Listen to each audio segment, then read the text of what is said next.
பிஜேபியை சார்ந்த ஒருவர், முன்னாள் மாநில தலைவர், இந்த காரியத்தை முன் வைப்பது உண்மையாகவே நல்லது. தமிழக மக்களை புரிந்து கொண்டவர்கள் தமிழகத்தை ஆள வேண்டும். அதற்கு ஏற்ற தலைவர் யாருன்னா அருமையான தம்பி அண்ணாமலை தான். மாநில தலைவர்களாக இருந்து மத்திய அரசாங்கத்திலே போய் அவர்கள் பணியாற்றினார்கள். அதே வாய்ப்பை அருமையான தம்பி அண்ணாமலைக்கும் கொடுத்தார்கள். ஆனா தம்பி அண்ணாமலை தான் அதை ஏற்றுக்கொள்ளவில்லை. தமிழ் மாநில தலைவராக நிச்சயமாக கொடுப்பார்கள், கொடுத்துதான் ஆக வேண்டும். அப்படி கொடுக்காவிட்டால் பிஜேபி தமிழ்நாட்டில் இல்லை.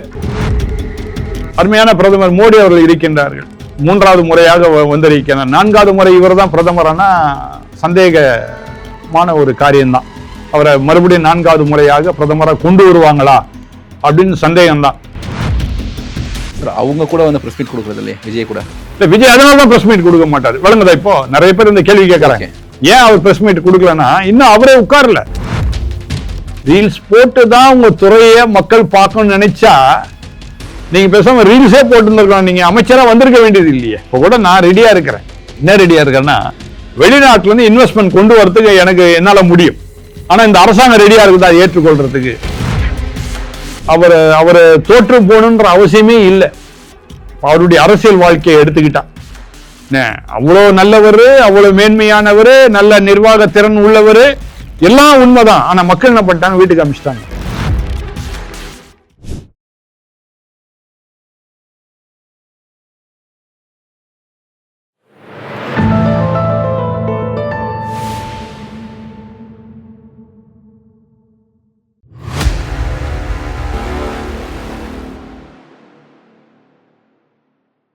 தாமரை டிவி நேயர்கள் அனைவருக்கும் வணக்கம். இன்று நம்முடன் இணைந்திருக்கும் சிறப்பு விருந்தினர் arch bishop father Samuel Gunasekaran அவர்கள். சார் வணக்கம். சார் வணக்கம். வணக்கம் சார். இப்போ அண்ணாமலை அவர்கள் புதிய கட்சி தொடங்க போறாங்க அப்படின்ற ஒரு நியூஸ் சமூக வலைத்தளத்தில் பயங்கரமாக பரவிட்டு இருக்கு. 3 தினங்களுக்கு முன்னாடி சிபிஎஸ்இ ஒரு 2029 தான் வந்து 3 மொழி வந்து கட்டாயப்படுத்தும் அப்படின்னு சொல்லியிருந்தாங்க. 2 இந்திய மொழிகள். அது வந்து 2026 கொண்டு வந்ததை ஒரு சின்ன கண்டனங்கள் மாதிரி ட்விட்டரில் தெரிவிச்சிருந்தாங்க. அது மட்டும் இல்லாமல் நிறைய டிமாண்டுகள் மாநில தலைவர் வரணும் அப்படின்னா தலைமைக்கு இத்தனை வச்சதுக்காக தெரியுது. என்ன சார் அண்ணாமலை ட்ரை பண்ணுறாங்க? அதாவது திரு அண்ணாமலை அந்த சொன்னதை நான் ரொம்ப பாராட்டுறேன். என்னென்னா, ஒவ்வொரு மாநிலத்துக்கு ஏற்ற மாதிரி வித்தியாசங்கள் இருக்கும். அதை வந்து சரியாக தம்பி அண்ணாமலை புரிந்து கொண்டு தமிழக மக்களுக்கு எது விருப்பம் என்பதை அறிந்து சரியானபடி அவர் அதை சொல்கிறது உண்மையாகவே நான் வரவேற்கிறேன். அடுத்தது, பிஜேபியை சார்ந்த ஒருவர், முன்னாள் மாநில தலைவர், இந்த காரியத்தை முன் வைப்பது உண்மையாகவே நல்லது. இது எதுக்கு எடுத்துக்காட்டுதுன்னா, ஒரு உண்மை தலைவன் தன்னுடைய மக்களுக்கு என்ன செய்ய முடியுமோ என்பதை அறிந்து அதை செயலாக்க விரும்புகின்ற தன்னுடைய கருத்தை பகிர்ந்து கொள்வது உண்மையாகவே பாராட்டக்கூடியது, வரவேற்கத்தக்கது. அப்பேற்பட்ட தலைவர் தான் நமக்கு தேவை. அதை விட்டு நான் எதிர்க்கிறேன் அல்லது நான் ஏற்றுக்கொள்ள மாட்டேன் என்பது ஒரு நெகட்டிவா காரியங்களை சொல்வதை காட்டிலும் இப்படி இருந்தால் நல்லது அப்படின்னு சொல்வதை நான் வரவேற்கின்றேன். ஏனென்றால் நம்முடைய தமிழ்நாட்டினுடைய கலாச்சாரம் கொஞ்சம் வித்தியாசமானது. இந்திய தேசத்திலே எத்தனையோ மாநிலங்கள் இருக்கலாம். ஆனால் அத்தனை மாநிலத்திற்கும் வித்தியாசமான ஒரு மாநிலம் எதுனா தமிழ்நாடு தான். ஒன்றும் இல்லை, இப்போ நடந்த ஒரு தேர்தல், சட்டசபை தேர்தல், யாரும் நினைக்காத ஒரு காரியம் தமிழக மக்கள் செய்து விட்டாங்க. அதனால தமிழக மக்களை புரிந்து கொண்டவர்கள் தமிழகத்தை ஆள வேண்டும். அதற்கு ஏற்ற தலைவர் யாருன்னா அருமையான தம்பி அண்ணாமலை தான். சார், இப்போ ஜூன் 15 இல்லை 18ஆம் தேதி இந்த வாக்கில் மத்திய அமைச்சரவையிலேருந்து ஒரு விரிவாக்கம் நடக்க போகிறதா ஒரு செய்திகள் வந்துட்டு இருக்கு. அண்ணாமலை அவர்கள் மாநில தலைவராக போகிறாங்க அப்படின்னு சொல்லிட்டு ஒரு 2-3 மாதங்களாக ஒரு பேச்சு போயிட்டு இருக்கு. என்ன சார், என்ன நியமனம் செய்ய போகிறாங்க? அமைச்சராக்க போகிறாங்களா இல்லை தலைவர்? அதாவது மத்திய அமைச்சர் ஆகணும்னு நினைச்சிருந்தா அருமையான திரு நயினார் நாகேந்திரன் மாநில தலைவராக வரும்போதே அவர் என்ன பண்ணியிருப்பாங்க, அவருக்கு வாய்ப்பு கொடுத்தார்கள் மத்திய அமைச்சராக இருக்க சொல்லி. ஏன்னா அதுக்கு முன்னாடி நீங்கள் பார்த்தீங்கன்னா அருமையான தமிழிசை சவுந்தரராஜன், அதுக்கு முன்னாடி லா கணேசன், பிற்பாடு எல் முருகன், இவர்கள் எல்லாருமே மாநில தலைவர்களாக இருந்து மத்திய அரசாங்கத்திலே போய் அவர்கள் பணியாற்றினார்கள். அதே வாய்ப்பை அருமையான தம்பி அண்ணாமலைக்கும் கொடுத்தார்கள். ஆனால் தம்பி அண்ணாமலை தான் அதை ஏற்றுக்கொள்ளவில்லை. அவருடைய முழு கவனம் தமிழக மக்கள் முன்னேற வேண்டும், தமிழக மக்களிடத்திலே என்னுடைய பணி இருக்க வேண்டும் என்று சொல்லி தன்னை அர்ப்பணித்தவர் அருமையான தம்பி அண்ணாமலை மட்டும்தான். அதை நான் எந்த விதத்திலையும் அதை நான் இது பண்ண முடியாது. அதாவது உண்மையாகவே நான் அதை பாராட்டுறேன். he stood firm to his vision. அதுதான், அதாவது இப்படிதான் நான் இருப்பேன், தமிழகத்திற்காக நான் வந்திருக்கேன், தமிழர்களுக்காக நான் இருப்பேன்னு சொல்லி சொல்ற ஒரு காரியன்றது உண்மையாகவே அதை பாராட்ட வேண்டிய ஒரு விஷயம். அடுத்தது, மீண்டும் அவருக்கு தமிழ் மாநில தலைவராக நிச்சயமாக கொடுப்பார்கள், கொடுத்துதான் ஆக வேண்டும். அப்படி கொடுக்காவிட்டால் பிஜேபி தமிழ்நாட்டில் இல்ல. அதை திட்டமா நான் சொல்ல முடியும். சின்ன விஷயம் சார், நமக்கு என்ன தகவல் கிடைக்குது அப்படின்னா 9 வருஷத்துக்கு மாநில தலைவராக இருக்கணும், அமைப்பு பொதுச் செயலாளர் கடைசியாக கேசவ விநாயகம் அவர்கள் இருக்காங்க. இப்போ அந்த மாதிரி போஸ்டிங்லாம் இல்லாமல் ஒரு ஃப்ரீ ஹேண்ட் கொடுக்கணும், 9 வருஷத்துக்கு கொடுக்கணும் அப்படின்னு சொல்லி கேட்குறாங்க. இதெல்லாம் பிஜேபியில் பார்ட்டி வித் டிஃபரன்ஸ் அப்படின்வாங்க. இதில் சாத்தியமா சார்? இது பிஜேபி பொறுத்த வரைக்கும் இது சாத்தியம் இல்லாத ஒரு காரியம். ஏன்னா பிஜேபியுடைய கோட்பாடுகள் வித்தியாசமானது. நீங்க அதெல்லாம் கொஞ்சம் பின்னாடி திரும்பி பார்த்தீங்கன்னா, அருமையான எல்கே அத்வானி எங்க இருக்காருன்னு தெரியல, அருமையான பிரதமர் வாஜ்பாய் இருந்தார். ஒருவேளை வாஜ்பாயுடைய அரசு ரொம்ப நன்றாக இருந்து திரும்ப அவரை பிரதமராக கொண்டு வரல. அருமையான பிரதமர் மோடி அவர்கள் இருக்கின்றார்கள், 3வது முறையாக வந்திருக்கிறார். 4வது முறை இவர் தான் பிரதமரானா சந்தேகமான ஒரு காரியம்தான். அவரை மறுபடியும் 4வது முறையாக பிரதமராக கொண்டு வருவாங்களா அப்படின்னு சந்தேகம்தான். அப்படிப்பட்ட நிலையில் தான் பிஜேபியுடைய கோட்பாடுகள் இருக்கின்றது. அவர்களுக்குன்னு சொல்லி ஒரு சட்டத்திட்டங்களை வச்சிருக்கிறாங்க. அந்த சட்டத்திட்டங்களிலே பார்த்தீங்கன்னா அந்த திட்டங்களை மீறுவதில்லை. இது கட்சி கோப்பாக அது அழகாக கடைபிடிக்கின்றால் அதை நான் பாராட்டுகின்றேன், உண்மையாகவே பாராட்டுகின்றேன். அதனால தம்பி அண்ணாமலை ஒருவேளை அவர் இதை கேட்டிருக்க மாட்டார். மற்ற விமர்சகர்கள் கமெண்ட்ஸ் கொடுக்கிறவங்க தான் இதெல்லாம் சொல்லிட்டு இருக்கிறாங்க. ஏன்னா தம்பி அண்ணாமலை நன்றாக தெரியும். ஏனென்றால் ஒருவேளை தம்பி அண்ணாமலை இருக்கிற இடத்துல நான் இருந்திருந்தா கடந்த தேர்தலில் எப்படி புறக்கணிக்கப்பட்டார், நிச்சயமா அந்த பிஜேபி விட்டு வெளியே வந்திருப்பேன். நான் நமக்கு தேவையே இல்லை, அரசியலும் வேண்டாம், திரும்ப ஐபிஎஸ்க்கே நான் போயிடுறேன் அப்படின்னு ஒருவேளை நான் அப்படி போயிருப்பேனே தவிர தம்பி அண்ணாமலை மாதிரி இருந்திருக்க மாட்டேன். அவர் சொன்ன ஒவ்வொரு இடத்துலையும் அவர் சொல்லும் போது சொல்லி மேலிட என்ன சொல்லுதோ அதை செய்ய தான் நான் இருக்கிறேன். சாதாரண தொண்டனாக கூட இதே பிஜேபி கட்சியில நான் பணியாற்ற விரும்புகின்றேன் அப்படின்னு பொது வெளியில அவர் தைரியமாக சொல்லக்கூடியவராய் அவர் இருந்தார். அதனால அவர் 9 வருஷம் காலம் கேட்பாரு, அப்படி இருந்தாதான் அவர் பொறுப்பெடுப்பாருன்னு சொல்றது தவறான காரியம். ஆனால் என்னுடைய கருத்து என்னன்னா, அப்படி ஒரு காரியம் அவர் கொடுத்தால் அதை ஃப்ரீலான்ஸா அவரை விட்டுறணும்.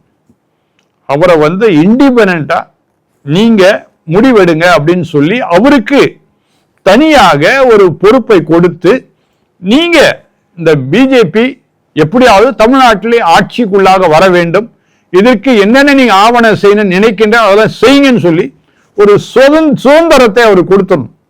அப்படி கொடுத்தால்னா நிச்சயமாக தம்பி அண்ணாமலை தமிழ்நாட்டில் பிஜேபி ஆட்சி நிச்சயமா கொண்டு வருவார். தாவேக்கா அரசாங்கத்தில் பார்த்தோம்னா புதிய அமைச்சர்கள் நிறைய பேர், தமிழன் பார்த்திபன் அவர்கள் என்ன பண்ணியிருக்காங்க, கிளம்பக்கத்தில் போயிட்டு ஆய்வு நடத்துவோம், பஸ் வரல சார் அப்படின்னு சொல்லி கேட்டதுக்கு, தம்பி நீங்கள் எல்லாம் சாப்பிட்ருக்கீங்க, நான் சாப்பிடல அப்படின்னு சொல்லி பதில் சொன்னாங்க. முன்பதிவு செஞ்சவங்களை இறக்கி விட்டு முன்பதிவு செய்யாதவங்களை பஸ்ஸில் ஏற்றினா அப்படின்னு சொல்லிட்டு ஒரு விஷயங்கள் சொன்னாங்க. கீர்த்தனா தொழில்துறை அமைச்சர் அவர்கள் என்ன பண்ணியிருக்காங்க, இதுக்கு முன்னாடிலாம் ஒரு முதலீடு இருக்கணும் அப்படின்னா மீட்டிங் ஒன்று வைப்பாங்க, அந்த கம்பெனிஸ்லேருந்து சிஇஓ வருவாங்க, இல்லை கம்பெனி ஓனர்ஸே வருவாங்க, ஃபவுண்டர்ஸே வருவாங்க, வந்துட்டு எம்ஓயு போட்டுட்டு அதன் பிறகு ஒரு இன்வெஸ்ட்மெண்ட் பண்ணுவாங்க. ஆனால் இப்போ ரீல்ஸ் போட்டு இன்வெஸ்ட்மெண்ட் தேடுறாங்களா அப்படின்னு சொல்லிட்டு ஒரு விமர்சனம் போக்குவரத்து துறை அமைச்சர் இப்படி ஒரு வார்த்தைகள் பேசியிருக்காங்க. இதெல்லாம் எப்படி சார் பார்க்குறீங்க? இதுதான் புதிய அமைச்சர்களுடைய என்ன சொல்றது, அவங்களுடைய சூழ்நிலை, அவளுக்கு தெரிஞ்சது அவ்வளோதான். அதாவது ஒரு சராசரி மனிதர்கள் போல அவங்க பேசிட்டு இருக்கிறாங்க. ஒரு அமைப்பு அரசாங்கம் என்பது சராசரி மனிதனை காட்டிலும் வித்தியாசமானது. அநேகர் இப்போ பேச ஆரம்பிச்சிட்டாங்க. ஏன் இன்னைக்கு காலையில் ஒரு காணொலியை பார்த்தேன், தம்பி உதயநிதி என்ன சொல்றாரு, விஜய் ஆட்சியில் கொலை கொள்ளை இப்படிலாம் நடந்து கொண்டே இருக்கின்றது அப்படின்றாரு. விஜய் இன்னும் 1 மாசமே ஆகலை, அதுக்குள்ள உதயநிதி என்ன பண்றாரு, அவர் குற்றம் சாட்டுறாரு. அது மிக மோசமான காரியம். அதே வண்ணமாக தான் நான் என்ன சொல்ல முடியும், இன்றைக்கு வந்திருக்கின்ற மந்திரிகள் யாருன்னு பார்த்தா ஃபுல்லா ஃப்ரெஷர்ஸ், புதுமையானவர்கள். அவர்களுக்கு அவங்களுடைய துறை என்னன்னு அவங்களுக்கே தெரியாது. நான் என்ன சொல்றேன், முதல்ல இவங்க வெளியே போய் மக்களை சந்திப்பதை காட்டிலும் முதல்ல மக்கள்கிட்ட போய் நன்றி சொல்லுங்க. உங்க தொகுதிகளில உங்களை இன்றைக்கு வேட்பாளர்களாக நீங்க இருந்த சமயத்தில் வெற்றி கொடுத்த மக்களுக்கு நன்றி சொல்லுங்க, பாராட்டுங்க, மக்களை வாழ்த்துங்க, நான் வேண்டாம்னு சொல்லல. அடுத்து என்ன பண்ணுங்க, உங்க துறை போக்குவரத்து துறையோ இல்ல தொழில்துறையோ என்ன இருக்குன்னா அந்த துறையில உள்ள சார்ந்த காரியங்கள் என்னன்னு முதல்ல நீங்க என்ன படித்து கொள்ளுங்க. உங்க துறையில நீங்க என்னென்ன பண்ணணும். அதே மாதிரிதான் நீங்க இன்னொன்னு கேட்க விட்டுட்டீங்க, துணை சபாநாயகர் என்ன பண்றாரு, டாஸ்மாக் கடைக்கு போறாரு. இதெல்லாம் வேண்டாத காரியங்கள். இப்போ நீங்க வேண்டாத இந்த மாதிரி காரியங்கள் செய்யும் போது யாரை அது தாக்கும்னா முதலமைச்சர் விஜயை தான் தாக்குமே தவிர உங்களை தாக்காது. சார் அவங்க கூட வந்து பிரஸ் மீட் கொடுக்கறது இல்லையா விஜய் கூட? இல்ல விஜய் அதனாலதான் பிரஸ் மீட் கொடுக்க மாட்டாரு. விளங்குதா? இப்போ நிறைய பேர் இந்த கேள்வி கேட்கறாங்க, ஏன் அவர் பிரஸ் மீட் கொடுக்கலன்னா இன்னும் அவரே உட்காரல. முதலமைச்சர் நாற்காலி என்பது சாதாரண விஷயம் கிடையாது. எல்லா அமைச்சர்களையும் நிர்வாகம் பண்ண வேண்டும், எல்லா வேட்பாளர்களையும் நிர்வாகம் பண்ண வேண்டும், சட்டசபையில் உள்ள எதிர்கட்சி உள்ளவர்களையும் நிர்வாகம் பண்ணியாகணும், மக்களையும் நிர்வாகம் பண்ணி ஆகணும். அப்போ இதை நம்ம முதலாவது நம்ம உட்கார்ந்து இருக்கிற அந்த சீட் ஆனது என்னன்னு புரிந்து கொள்ள வேண்டும். அடுத்து அதுல என்ன இருக்குன்னு அறிந்து கொள்ளணும். அடுத்து நம்ம என்ன பண்ணலாம், நம்ம என்ன பண்ணணும், நமக்குள்ள ஒரு தெளிவு வரணும். போய் போக்குவரத்து அமைச்சர் கிளாம்பாக்கத்துல போய் சுற்றி பார்க்கணும், சுற்றி பார்த்துட்டு வரட்டும், என்ன சூழ்நிலைன்னு பார்க்கட்டும், ஒன்றும் தவறு இல்லை. அங்க போய் ஒருத்தட்ட போய் என்னப்பா பிரச்சனை அப்படின்னு கேட்க போய் தான் அவர் பிரச்சனையை சொல்றாரு. பிரச்சனையை சொல்ல நானே சாப்பிடாம இருக்கிறேன்னா, இப்ப நீ சாப்பிட்டானே சாப்பிடாம போனா என்ன, சாப்பிடலன்றது உங்களுடைய குறை, பஸ் எனக்கு கிடைக்கலன்றது என்னுடைய குறை. இப்ப என் குறைய நீங்க போக்குறதுக்காக தான் நீங்க அமைச்சரா வந்திருக்கிறீங்க, உங்க குறைய சொல்றதுக்கு இல்ல. நீங்க என்னவா பண்ணிட்டு போங்க, நீங்க சும்மா ஒண்ணு அமைச்சரா வந்து உட்காரல, பல கோடியில செலவு பண்ணிட்டு வந்திருக்கிறீங்க. இல்ல இன்னொன்னு நான் கேட்கணும்னு நினைச்சிட்டே இருக்கேன். தமிழக போக்குவரத்து துறை கிட்ட வால்வோ பஸ் இருக்கு, வால்வோ பஸ் வரலங்கன்னு சொல்லி கேட்டதுக்கு வால்வோ கம்பெனி கிட்ட போய் கேளுங்க அப்படின்னு சொல்லியிருக்காரு. அதான் சொல்றேன், அதாவது துறை சார்ந்தது என்னன்னு முதல்ல தெரிஞ்சுக்கணும். இப்போ வால்வோ கம்பெனியில போய் கேட்கணும்னா உண்மையாவே தமாஷா இருக்குது. அப்போ Ashok Leyland company Ashok Leyland போய் கேட்கணுமா, டாடா கம்பெனி போய் கேட்கணும். அதாவது இதுதான், நேற்று கூட ஒரு இடத்துக்கு போயிட்டு இருந்தேன், முழுக்க அந்த பாதையை அடைச்சிக்கிட்டு பட்டாசை வெடிச்சுக்கிட்டு ஒரு திருமண மண்டபத்தில் கல்யாணம், அடுத்த திருமண மண்டபத்துக்கு நான் போய் ஆகணும். நான் அப்படியே நிற்கப்பட்டேன், ஏறக்குறைய 20 நிமிஷம் பிளாக்ட், ரோடு பிளாக்ட். சரி நீங்க கொண்டாடுங்க, புதுசா வந்திருக்கீங்க, உங்களுக்கு ஒரு கொண்டாட்டம் இருக்கதான் செய்யும், ஆசை இருக்கதான் சரி, ஆனா துறைகளிலே ஜாக்கிரதையா பேசுங்க. இப்போ நீங்க அதனாலதான் அந்த கேள்வி கேட்கறீங்க, இந்த துறைகள் அவங்க சரியா இருந்தாலும் இந்த கேள்வி வந்திருக்காது. அதே மாதிரி தொழில்துறையில நீங்க சொல்றீங்க அந்த அமைச்சர் வந்து ரீல்ஸ் போடுறாங்க, ரீல்ஸ் போட்டு தான் உங்க துறையை மக்கள் பார்க்கணும்னு நினைச்சா நீங்க பேசாம ரீல்ஸே போட்டு இருந்திருக்கலாம், நீங்க அமைச்சரா வந்திருக்க வேண்டியது இல்லையே. உங்க துறையை ரீல்ஸ் போட்டு தான் மக்கள் தெரியும் அவசியமே கூட. தொழில்துறையில இப்ப கூட நான் ரெடியா இருக்கிறேன். என்ன ரெடியா இருக்கேன்னா, வெளிநாட்டுல இருந்து இன்வெஸ்ட்மெண்ட் கொண்டு வரதுக்கு எனக்கு என்னால முடியும், ஆனா இந்த அரசாங்கம் ரெடியா இருக்குதா ஏற்றுக்கொள்றதுக்கு. அப்ப அரசாங்கம் ரெடியா இருந்தா அரசாங்கம் எனக்கு கொடுக்க வேண்டிய முக்கியத்துவம் கொடுத்தாதான் நான் என்ன பண்ண முடியும், நான் சொன்னாதான் முதலீடு வரும். என்னால கனடால இருந்து முதலீடு பண்ண முடியும், லண்டன்ல முதலீடு பண்ண முடியும், அமெரிக்க தேசம் இங்க முதலீடு பண்ண முடியும், அந்த கெப்பாசிட்டி எனக்கு இருக்குது. ஆனா அதற்குரிய துறை இருந்தாதான் பண்ண முடியும். அதை விட்டு நான் வந்து ரீல்ஸ்ல வந்துகிட்டு நீங்க முதலீடு பண்ணுங்க அப்படின்னா அப்ப எதுக்கு அந்த துறையில நீங்க மந்திரியா இருக்கிறீங்க, தேவையே இல்லையே. பேசாம வீட்டுல உட்காந்து ரீல்ஸ் போட்டுக்கிட்டு நீங்க ஜாலியா முதலீடு பண்ணுங்க, தமிழ்நாட்டுக்கு மக்களுக்கு அது நல்லது, தொழில்துறைக்கு நீங்க முதலீடு பண்ணுங்கன்னு சொல்லிட்டே இருக்கலாமே. அதனால முதலாவது உங்க துறையை நீங்க எந்த துறையில இருக்கேன்னு முதல்ல தெரிஞ்சுக்கணும். உங்களுக்கு ஒரு ஐஏஎஸ் ஆபீசர் இருப்பாங்க, நிச்சயமா செக்ரட்டரி, அவங்கள்ட்ட கேளுங்க. ஏன்னா நீங்க படிச்சிருக்கலாம், ஒரு நான் இன்ஜினியரிங் படிச்சுட்டேன் அல்லது நான் வந்து எம்பிஏ முடிச்சிருக்கிறேன்றது இதெல்லாம் பேச்சு கிடையாது.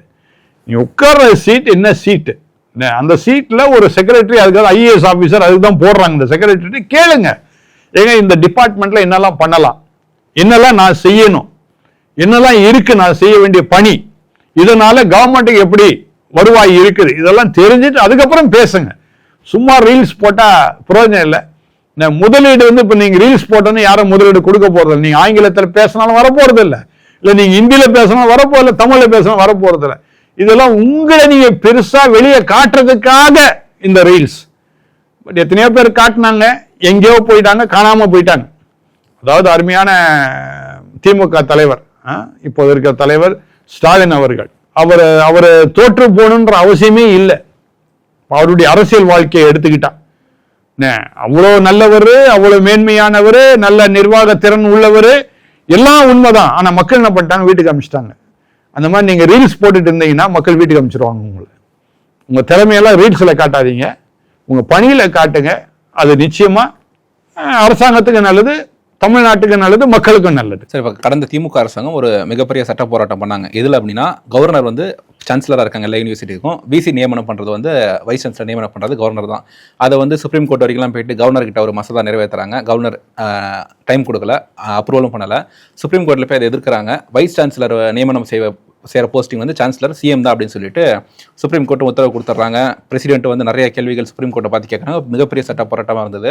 இப்போ உயர்கல்வித்துறை அமைச்சராக இருக்காங்க வந்து என்ன சொல்லியிருக்காங்கன்னா, அந்த சட்ட போராட்டத்தை நாங்கள் ஃபாலோ பண்ண அவசியம் இல்லை, கவர்னரே இருந்துட்டு போறாரு அப்படின்னு சொல்லிட்டு ஒரு விஷயத்த சொல்றாங்க. சிபிஐ செக்ரட்டரி என்ன சொல்றாங்க, தமிழ்நாடு செக்ரட்டரி, இல்ல அந்த சட்ட போராட்டம் தொடரும், சிஎம் தான் வந்து சான்சலராக இருக்கணும் அப்படின்னு சொல்லிட்டு கூட்டணி கட்சிகளுக்குள்ளேயே மோதல் வரதா பார்க்க முடியுது. எப்படி சார் கூட்டணி கட்சிகள் விஜய்க்கு பயங்கரமான குடைச்சல் கொடுக்குறாங்களா? இதுதான் தம்பி ஜோசப் விஜய் முன்பதாகவே புரிந்து கொண்டு யாரை கூட்டணியில் கொண்டு வரணும், என்ன பண்ணணும்னு தெரியணும். நான் ஏறக்குறைய ஒரு 6 மாத காலமாக சொல்லிட்டு இருக்கிறேன். அதாவது அரசாங்கம் நிர்வாகம் பண்றது என்பது சாதாரண விஷயம் இல்லை. நீங்க முதலமைச்சராக வந்துடலாம், இல்லை பிரதமராக கூட நீங்க வந்துடலாம், அது பெருசு இல்லை. நிர்வாகம்ன்றது வேற, அது வித்தியாசமானது. அதனால இப்போ சிஎம் இருக்கணுமா சான்சலரா, இல்லை கவர்னர் இருக்கணுமா வைஸ் சான்சலரா, இதெல்லாம் சிந்திக்கிற வேண்டிய ஒரு நல்ல ஒரு காரியம்தான் இது. இப்போ என்ன பண்ணணும், ஆக்சுவலாக இப்போ இருக்கிற கல்வி அமைச்சர் என்ன பண்ணியிருக்கணும்னா, ஏற்கனவே இருக்கிற நடைமுறையை அவர் பின்பற்றுவது நல்லது. கொஞ்ச காலத்துக்காது. ஏற்கனவே சிஎம் சான்சலராவா இல்லை கவர்னர் சான்சலராவா? சிஎம் சான்சலர் தானே சுப்ரீம் கோர்ட்ல சொல்லிட்டாங்க. ஆமா, இதுனா ஒரு கேஸ் போயிட்டே தான் இருக்கு. அதான் கேஸ் போயிட்டு இருக்குது. இப்போ சிஎம் தான் இருக்கிறார், முறைப்படி இப்போ சிஎம் தான் இருக்கிறாரு. அது கேஸ் ஜெயிக்கல. அது பிற்பாடு யூஸ்வலா சட்டப்படி பார்த்தா கவர்னர் தான் இருக்கணும். இப்போ கவர்னருக்கு என்ன வேலை, இப்போ அவர் தான் இருக்கணும். அதை முறைகேடு பண்ணி கடந்த ஆட்சியாளர்கள் சிஎம் இருக்குன்னு சொல்லி பழைய கவர்னர் மேல அவங்களுக்கு இருந்த காப்புணர்ச்சினால இதெல்லாம் செய்தாங்க. ரைட், இது இப்போ இன்னைக்கு அப்படி இருக்குதுன்னா அதை அப்படியே அமைதியா கண்டுக்காம விட்டுட்டு அடுத்து என்ன செய்யலாம், அல்லது அந்த கேஸை விட்ரா பண்ணலாம், அல்லது இந்த கேஸை ஜெயிச்சு கவர்னர் தான் இருக்கணும்னு சொல்லலாம். தாங்களாகவே ஒரு கருத்தை சொல்லி உங்களுக்குள்ளே இப்போ குழப்பத்தை உண்டாயிடுச்சு. இது காரணம் என்னன்னா, மறுபடியும் இதுதான் நான் சொல்லுவேன், எல்லாமே புதுசு. இப்போ நீங்க புதுசா இருக்கிறதுனால முதல்ல கற்றுக்கொள்ளுங்கள், அமைதியா இருந்து கற்றுக்கொள்ளுங்கள், எதை எப்படி செய்யலாம், என்ன பண்ணலாம் அப்படின்னு முதல்ல கற்றுக்கொண்டு அதுக்கப்புறம் உங்களுடைய கருத்துக்களை வெளியே கொண்டு வாங்க. தெரியாமே நீங்க எதை கருத்துக்களை வெளியே கொண்டு வரும்போது நிச்சயமா பிரச்சனைகளை சந்திக்க தான் நேரிடும். கூட்டணி கட்சின்னு சொல்றதை காட்டில் அவங்களும் எதிர்கட்சி தான். சும்மாதான் உங்க கூட வந்திருக்கிறாங்க, ஆதரவு கொடுத்திருக்கிறாங்க, அவங்களுக்கு ஒரு மந்திரி சபையை நீங்க கொடுத்துருக்கிறீங்க, ரைட். இருந்தாலும் அவங்க சும்மா இருக்க மாட்டாங்க. கூட்டணிக்குள்ள வந்துட்டாங்கன்னு சொல்லிட்டு சிடிஆர் நிர்மல்குமார் 2 நாளைக்கு முன்னாடி பிரஸ் மீட்ல எங்களோட கூட்டணி கட்சிகள் அப்படின்னு சொல்லிட்டு உரிமையோட தான் பேசினாங்க, எல்லா கட்சிகளையும் சேர்த்து. பேசலாம், அதாவது பேசலாமே தவிர அதுக்காக நீங்க கேட்கிற கேள்வியில் நான் பதில் சொல்லணும் அவசியம் இல்லை. ஏங்க இந்த கேள்வி கேட்கிறேன், நான் உங்களை கேட்கலாமே. இப்போ நானு நீங்க என்ன அழைச்சிங்க, நான் உடன்பட்டு தான் நான் வந்திருக்கிறேன், நீங்க கேட்கிற கேள்வி பதில் சொல்ல வந்திருக்கிறேன். ஆனா சில கேள்விகள் கேட்கும் போது இந்த கேள்வி சரியில்லை, நீங்க ஏங்க கேட்டு நான் கேட்கறது எனக்கு உரிமை இருக்குது. அதனால அந்த கூட்டணிக்குள்ளேயே அந்த உரிமையை நிச்சயமா அவங்க கொண்டு வராங்க, அதுல தவறு இல்லை. அதுக்கு ஏற்ற மாதிரி அவங்க நடந்துக்கணும். அதனால ஜாக்கிரதையா இருப்பது நல்லது. அதுக்கு தான் நான் சொன்னேன், 1 வருஷம் காலம் கொஞ்சம் அமைதியா. மக்கள் 1000 சொல்லுவாங்க, நீங்க வந்து ஒண்ணு செய்யலையே, என்ன ஒண்ணுமே செய்யல, ஒண்ணு செய்யல சொல்லதான் செய்வாங்க. நீங்க முதல்ல கற்றுக்கொள்ளணும், உங்க துறையை கற்றுக்கொள்ளுங்கள். அதுக்கு பிற்பாடு உங்களுடைய கருத்துக்களை, உங்களுடைய செயலாக்கத்தை வெளியாக்குங்க. ஒரு 4 எம்எல்ஏஸ் ரிசைன் பண்ணிட்டு தாவேக்காக வந்தாங்க. 10 மெஜாரிட்டி கம்மியா இருக்கு, அவங்களுக்கு மெஜாரிட்டி 10 எம்எல்ஏ கம்மியா இருக்கு. ஓகே, அது கூட எம்எல்ஏஸ் வந்து அவங்களை போட்டியிட வச்சு மெஜாரிட்டி ப்ரூவ் பண்ணலாம் அப்படின்னு சொல்லி நினைச்சாங்கன்னு நினைக்கலாம். ஆனா முன்னாள் அமைச்சர்கள், முன்னாள் எம்எல்ஏக்களை அதிமுகல இருந்தே பெருசா எடுத்துட்டு இருக்காங்க. தாவேக்கா என்ன சார் ட்ரை பண்றாங்க சார்? யாருக்குமே நேச்சுரல் தாங்க. அதாவது கேள்வி அதில் கேட்டுறேன், 5 வருஷம் திமுக எதிர்கட்சியா இருந்தப்ப முன்னாள் அமைச்சர்கள் யாருமே போல, இவங்களாம் அப்பயும் முன்னாள் அமைச்சர்களா இருந்தாங்க, அப்பயும் கூட யாருமே போல. என்ன ரீசன்னா, இப்போ முன்னாள் அமைச்சர்கள் எதிர்கட்சியா இருக்கும்போது என்ன யோசனை, எப்படி அடுத்த 5 ஆண்டுகள் நம்ம தான் உட்கார போறோம் அப்படின்ற நினைவுல இருந்தாங்க. உட்கார்ந்து இருப்பீங்க, நிச்சயமா நீங்க சரியா இருந்தா உட்கார்ந்து இருப்பீங்க. நீங்க திரும்ப திரும்ப என்ன கூப்பிடுறீங்க? சரி, இவரு கூப்பிட்டா நல்ல கருத்துக்களை கொடுப்பாரு, நேர்மாறான கருத்தை நான் கொடுத்தா நீங்க என்ன கூப்பிட போறீங்க? அதேதான் வேட்பாளர்களும். இவங்க தேர்தலில் ஜெயிச்சு உங்களுக்கு கொண்டு வந்து உட்கார வச்சுட்டாங்க. இந்த மக்களுக்கு நீங்க எப்படி சேவை செய்ய போறீங்க? எதுக்காக அவங்களை தேர்ந்தெடுத்தாங்க? எந்த கட்சியில இருந்தா என்ன? மக்களுக்கு சேவை செய்யறது எந்த கட்சியில இருந்தாலும் சேவை செய்யலாம். அப்ப உங்களுக்கு அந்த எண்ணம் இல்லை. உங்களுக்கு என்ன எண்ணம் இருந்தது? 5 வருஷத்துல எப்படி நம்ம ஆட்சிக்கு வந்துருவோம், மறுபடியும் நம்ம மந்திரி ஆயிடுவோம் நினைச்சீங்க. ஆனா உங்களால் ஆக முடியல. இப்ப அதனால என்ன பண்றீங்க? உங்க சொந்த கட்சியை விட்டுட்டு என்ன பண்றீங்க? தாவேக்காக்குள்ள வரீங்க. வாங்க, வர வேணாம்னு சொல்லல. இப்ப நானும் என்ன நினைக்கிறேன்னா, இப்போ இதே அண்ணா திராவிட முன்னேற்ற கழகம் என்ன பண்ணிருக்கணும்? நீங்க 47 பேர் இருந்தீங்க. 47 பேர் என்ன பண்ணிருக்கணும்? முதலாவதே என்ன பண்ணிருக்கணும்? ஆதரவு கொடுக்குறேங்க, மக்களுக்கு நாங்க சேவை செய்யணும், நாங்க வரணும்னு நினைச்சா வர முடியல, நீங்க வந்துட்டீங்க, நீங்க 108 வந்துட்டீங்க, நாங்க 47 பேரும் உங்களுக்கு என்ன பண்றோம்? ஆதரவு கொடுக்குறோம் அப்படின்னு சொல்லி எடப்பாடி அவர்கள் முன் வந்திருக்கணும். அது நல்ல மனுஷனுக்கு அழகு.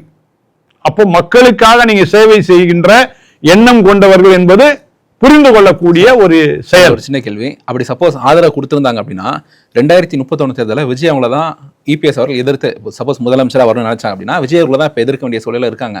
அப்படி உள்ள ஆதரவு வெளியில இருந்து ஆதரவு கொடுத்துட்டாங்கன்னா மக்கள் கேள்வி கேட்க மாட்டாங்களா? எப்படி அவங்களுக்கே நீங்க ஆதரவு கொடுத்துட்டு அவங்களே எதிர்க்கிறீங்க? இப்போ கூட்டணி மாதிரி போகாதுங்களா? இப்போ நான் இன்னொன்னு உங்களுக்கு சொல்றேன். ஒரு காலத்துல தமிழ்நாட்டில் டாக்டர் கலைஞர் ஆட்சி, பிஜேபி யாருக்கும் தெரியாது. யார் கொண்டு வந்தது பிஜேபி தமிழ்நாட்டுக்குள்ள? திராவிட முன்னேற்ற கழகம் தான் பிஜேபியோட இணைந்து சட்டசபை தேர்தலில் சந்திச்சாங்க.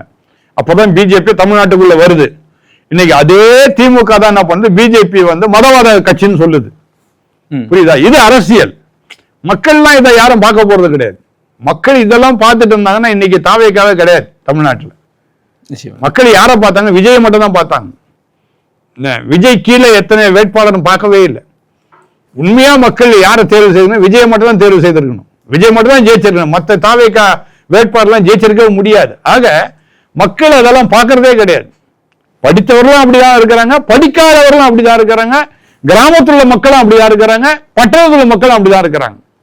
இன்னைக்கு தமிழக மக்கள் என்பவர்கள் வித்தியாசமானவர்கள். அவங்க என்ன நிர்ணயம் பண்றாங்க நம்ம கண்டே பிடிக்க முடியாது. அதனால இப்ப இவங்க கூட்டணி வச்சாலும் தப்பு இல்லை. இப்போ அருமையான திருமாவளவனே வச்சுக்கிடுங்களேன்.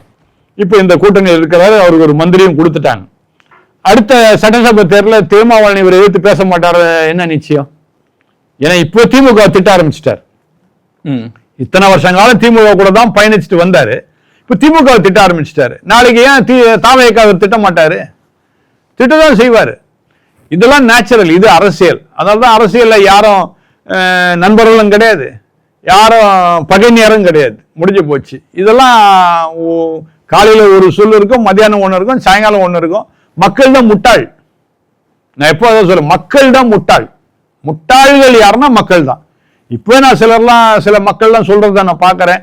தெரியாம தாவேக்காக நான் வாக்கு கொடுத்துட்டேன். அப்ப எதுக்கு வாக்கு கொடுத்துருப்ப? நீ தெரியாம கொடுத்தாலும் சும்மா பேச்சு. அது உட்கார வச்சுட்ட, அவங்களோட இணைஞ்சு போயிடு. முடிஞ்சு போச்சு கதை. இப்போ நீ எதிர்க்கிறதுனால ஒன்றும் நடக்க போறது கிடையாது. அது இணைஞ்சு போயிடு. அதாவது இந்த கொரோனாவுக்காக என்ன பண்ணாங்க? லாக்டவுன்லாம் வச்சிருந்தாங்க. கடைசியில் ஒரு முடிவுக்கு வந்தாங்க, நம்ம கொரோனாவோட வாழ்ந்துருவோம், அந்த மாதிரி தாவேக்காவோட வாழ்ந்துருவோம். வந்தாச்சு, அவங்களோட வாழ்ந்துருவோம். அவங்களுக்கு நாம என்ன பண்ணோம்? ஒரு நல்ல ஆலோசனையை கொடுப்போம். இந்த மாதிரி கொடுத்து கொஞ்சம் நல்லது செய்யுங்களேன் அப்படின்னு நம்ம கேட்போம். வேற என்ன செய்ய முடியும்? வேற எதுவும் செய்ய முடியாது.